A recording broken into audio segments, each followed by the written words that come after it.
boys, back with another video. Today we're going to be doing the good old fast Hpal, and I know I don't upload any other really classes much, but I do play these other classes. Right now I'm at about 1980 with an 80% win rate, so we're like 20, we ended up at like 2200 MMR, and you'll see in these games, if you just play like this as any healer, it'll work out for you. Now, a lot of people have like a misinformation about how to kite. Now, as a healer, you have to be on a pillar. If you are not on a pillar, then you will die and you'll end up losing every CD. So pretty much, you should be automatically on a pillar. I don't care what pillar it is. Now, the best pillars that you can get is the one I'm on, or the ones in the starter rooms. You don't want to go on the right one, like the one beside me, that little edge. Don't go around that. You want to go around the shortest ones that you can. That way, you know, if the DH is, or if a melee is after you, they have to go around a corner before they can just smack you. Because, like, if you're lining consistently, they're not able to just consistently global you. But if you're going in a straight row to line, they're going to hit you. So, again, and then obviously, if you know they have kick, you always need to try to fake cast. Now, whether you're the best at it or not, now, honestly, I wish there was like some way, like maybe like targets that could kick or something to like help people fake cast. It's actually really, it's not as hard as people think it is, but it is kind of difficult. Now, as you can see, I don't panic here. I know I'm good. The druid's on my DH. If the druid went on me, then I probably would have had to bubble, but I ended up holding. So here I instant trinket because I know that I'm already 80% or to 70% HP. I have no wings, and I have Tear of Deliverance. A little bit of it still up, but that's not going to be enough. I'm also in greens. Now, I have gotten a little bit more gear, so I'm a little bit... I still have like 5 or 6 pieces of greens on, but we're getting there. And, you know, we're running it up, but your main thing, always be a pillar. If a DPS is on you, you have to see, honestly, even if they're not, you got to be on a pillar. It's just like a main thing that a lot of healers don't know. Like, usually most people die is when they're getting swapped to and they're in the middle of the field. Like a druid. A druid should never come out because they get really cocky and they'll come out to the middle to come heal, and then when a DPS swaps them, the thing with druid is the reason it's the most broken class is because it has unlimited movement, and when you have unlimited movement, sitting around a pillar, you're not able to do anything. I think this guy actually ended up fading like my Hajj a few times actually at like the end here. So I should be running full denounce here, but I accidentally ran my full sack. So we went 8-0 this queue session, and this is a random guy from Looking for Group. I did play with him on my druid, like in solo shuffle, and then I played with him in threes with a booby a few days ago, like randomly at like 2200. But you know, he's not my friends now, so you know, everybody that I queue with now is just from Looking for Group. Everybody that I've queued with is literally from LFG. That's pretty much who I queue with. I just get somebody that has a decent XP, and you just run it up, and you should be good as long as you're playing like a pretty solid DPS comp. That's like, you know, Feral Druid, you know, Rogue Mage, something like that. It'll go pretty well. But as you can see, I'm sitting on the pillar. I'm not doing much. Most healers don't require you to do anything really, as long as you're just healing. Like, the best thing that you can do is CC, like, this druid's on me, so I know he has kick, so I'm gonna fake cast. And usually people have a certain thing to where they fake cast at a certain time. So, so let's say he kicks me at 60%. The next time I fake cast, it's gonna be at like 40 or 50%. So it's gonna be right before his usual time. And usually people have a specific time they want to kick at, and that's what you wanna look for. So let's say if somebody's kicking you instantly, like in like 1 second after your cast, and then you need to do like 0.5 second of a cast. So literally just barely cast and move your character, and you'll get it every single time. Because those people are so used to just kicking at, you know, 1 second that they're just gonna do it every single time until eventually they'll wait, and then they'll get you maybe again. But then you'll realize, oh wait, they're switching up their fake casting, so I'm gonna switch up how I fake cast. Let's say he waits till 3 seconds in your cast, you're gonna do it at 2.5. So you're just doing it a little bit before what they usually do. I ended up trying to Searing Glare this guy, but apparently he was lying somehow. So this H-Pile, the wrong thing he does is he lines on the big pillar. This is the difference between an H-Pile. So this DH should be able to get every cooldown in the opener pretty much. DH is on their burst versus H-Piles. H-Piles do have a hard time surviving. Now, if you live their burst, then you're fine. Because Hpal is really good in 2s, as long as you live the opener. So in general, Hpal is not bad. Like if you have gear, I mean, I don't even have the best gear. You'll see that my healing's not really that good. But you know how I play depends on how how long I live. So here I see that this guy, I have full rep, but if I go for a fake cast now, I'm gonna die. So here I Hodge him. I could have went for a full rep, but it would have been dispelled anyway. So instead, I just focused on trying to heal a little bit. So here I try to fake cast rep. So I'm at 80%, so I should be good. Even if he kicks me here, it's not gonna matter. So it's also really good to just bait out kicks, because like no matter what, he's not gonna kill me, and this guy's dead.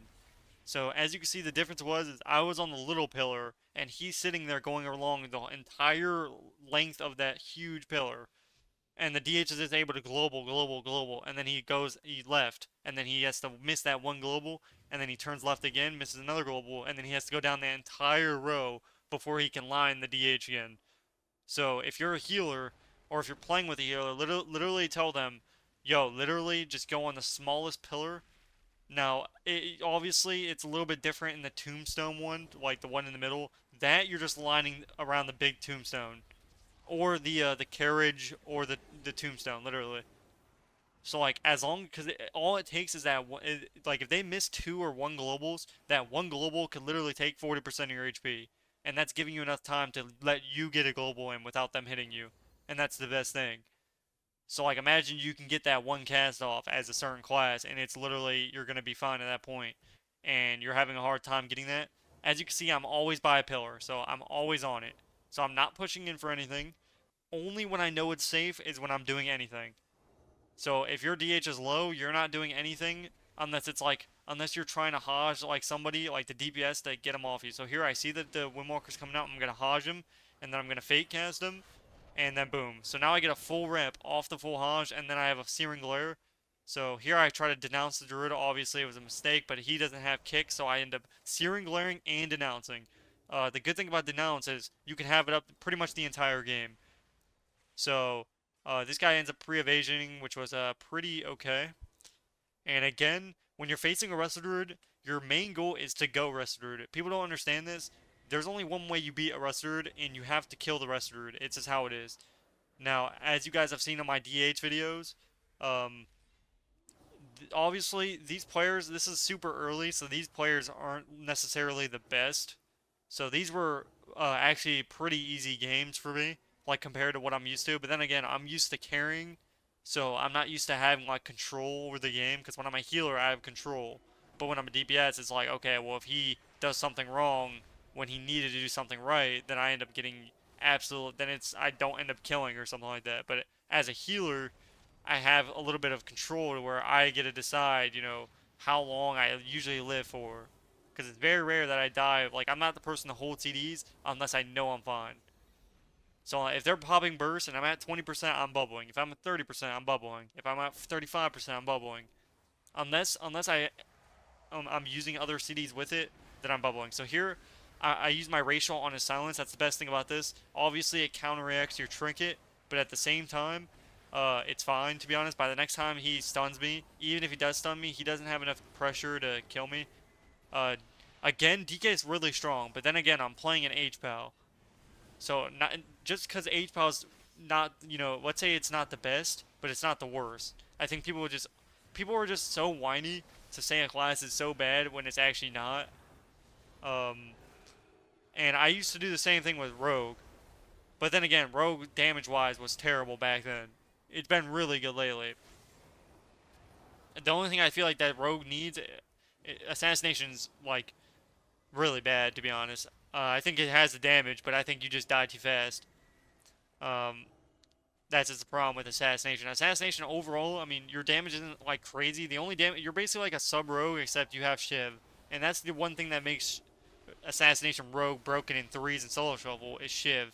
Because if you're playing with the Destro Lock as an Assassination Rogue, you're going to win a lot of games. Same thing with Outlaw. Outlaw sucks off your CDs, but on your CDs, you're literally just like, I mean, as you guys have saw my last video, if you watched it, my Outlaw burst damage pretty nuts. Even though I'm not even like, I still have a bunch of greens. But here I end up bopping. I actually end up almost dying through my bop because this guy's damage is all caster damage. So here I'm trying to survive here. I'm lining the steel. As you can see, I'm on the closest pillar. I'm not going around. I'm not running over to the big pillar. I'm literally sitting on the same. So I tell this guy to dark, and he actually does dark, which is kind of scary. But here I actually know he does dark. Good.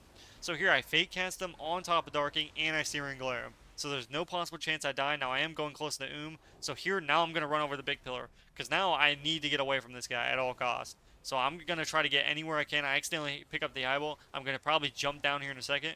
So here I run back down. Now I have freedom back up again, so I'm gonna freedom and I'm gonna keep lining the DK at all costs. So at this point we need to win the game because I'm gonna die. So here I use my racial to get the silence, and I'm just running from the DK. I'm not letting the DK hit me. So I'm keeping my freedoms up, and I'm just lining at all costs. He ends up killing him right before I would have died because I was dead. I had 0 CDs. It was a GG. So this guy ends up double bolting us. Now he ends up cycloning me off of it, which is fine. Now the good thing about DH is it counters Death Row because every time he immolates, it counters his bleed because DH is or locks it on bleed that they put on you. I'm pretty sure it makes you do more damage and it gives you more procs of something. But when as a DH, it counters it by dispelling it every single time. So I'm just trying to denounce him. Obviously, the good thing about playing a paladin is when you're running a certain aura, your kicks are only going to be like 3 to 4 seconds instead of sitting a 6-second kick, which is brutal. I end up fake casting a few. Sometimes I don't pay attention and I literally just go for the cast. Because at full HP, it doesn't matter to an extent. Now, if he gets a kick on you and he's popping bolts and your guy doesn't have any CDs, it's going to be in trouble. So I know my guy has CDs. I know he's fine. So would be in the situation where I don't want to get kicked. My guy's full stunned. If I get kicked, this guy's going to be able to get 2 bolts in the face, which is going to give him down to like 40%, 30%. And he's a DH, so he takes a lot of damage. But here I end up fake casting him.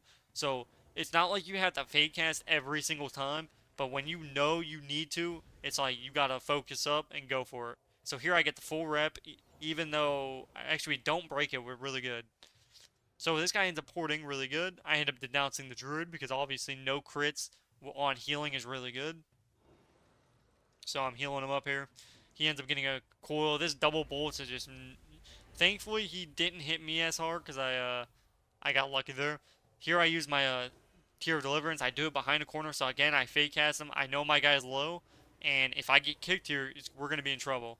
Now, if I do get kicked here, it's up to your... If let's say my teammate sees me get kicked, it's on him to click CDs. So it's not your fault for getting kicked. That's just how it is. Like, you can't be blamed for not fake casting. That's just lame. Anybody who's doing that is literally just a sweat. Like, if somebody's blaming you for not fake casting, you're either playing at a very high level or somebody has an ego that needs checked. Because you should not be expected. Let's say you're playing like a lower rated game. If you're playing under 2100, you're not expected to fake cast. It is what it is. Like, since inflation's gone up, 2100 isn't really high. If I'm carrying people to 2100, it clearly isn't that high. Now, the games are still difficult. If you're not playing a Resident and you're not playing a really good comp, and you're not, like, synced together, you're going to have a really hard time hitting 2100. But if you're playing a Resident and you're playing, like, a meta comp, it's not that difficult, because even if you get kicked, it's like some classes, it doesn't even matter. It's like, okay, well, I get kicked. I have full everything on this guy. He's fine. So, like a Mistweaver, Evoker, Resident, if they have full hots up, you're usually fine. So here, I know this guy has kick. I'm going to try to fake cast him. I know he's stunned, so now he can't kick me. And then again, it would be another situation where it would have been nice if I didn't get kicked, but this guy doesn't have damage. Now, here, he does have damage. And you'll see how much damage he does to me just by not even looking at. He didn't look at me the entire... Let's see what happens here. So I've yet to be looked at yet. So I've still yet to be looked at. So I haven't gotten hit. So here I sag. Okay, I'm good. Okay, I got Chaos Bolted. Okay, so I'm 80, 60, 50, 40. The Infernal's not even over here yet. So I hodged the Infernal. Okay, so I'm good. I'm good. Back down to 60. Oh, nope. Now he has that. I dispelled the thing. I'm back down to 30. So this is without the lock touching me the entire time, other than the 20% kill bolt he hit. So this is the thing about sitting on a pillar. If I was in the open and he got a bolt off me on top of it, so again I fake cast him here. I didn't necessarily need it, but if I didn't get it, then I wouldn't have got we wouldn't have got his trinket into a stun and we win the game off of it. So again, be on a pillar all the time. You don't need to be... Now the only time you need to be doing something is if you're playing with a rogue. and that's a sub rogue to be specific. As any other rogue, you're double bleeding, or you literally just like you're doing all the CC yourself. It's not worth for your healer to go out, get CC'd, and you die. It's just not worth. Not when you could just kidney the healer and have 6 seconds right there. But sit on a pillar, don't get off the pillar. So here they open here. At this point, if you want to beat a sub rogue, this is exactly what you do. I tell this guy beforehand. If he blazes you, you have to trinket nether, or you. I would always trinket nether, always. If you're playing a warrior, you have to trinket and you have to die with a sword. You have to trade on a like their CDs. It's you have to respect cooldowns. These guys both are clicking every single ability. If you're being that greedy, literally not click cooldowns, you deserve to die in the opener. So here I pre-sack. I'm running 100% sack here. So when I face double DPS, the one thing is I take a lot of damage here. So when I'm running full sack, technically I take 100%, and he left his orb on the DH. So I'm taking 100% of the damage of that orb as a Frost Mage. So technically the Frost Mage just absolutely farmed me. The Rogue didn't even do much there on that go. It was literally the Mage's orb that farmed me. So here I bop, and then he evasions. So right before the sheep, I get the bop, and then he evasions. At this point, he just needs to dark me. I'm like, okay, well now we need a dark. I have my trinket and I have my wall, but at this point it's pretty much GG for them. I still have a bop for myself, so worst case I just bop myself on the next stun that they try, and then I have Sat come back up. So here I keep trying to fake cast, but he just won't click kick. So here this is my third time, and we end up winning the game. So I do it again. So hopefully you guys enjoyed this video. Hopefully you learned all some, make sure you comment for the algorithm. Hopefully you learned, and I'll catch you guys in the next one. Peace, peace.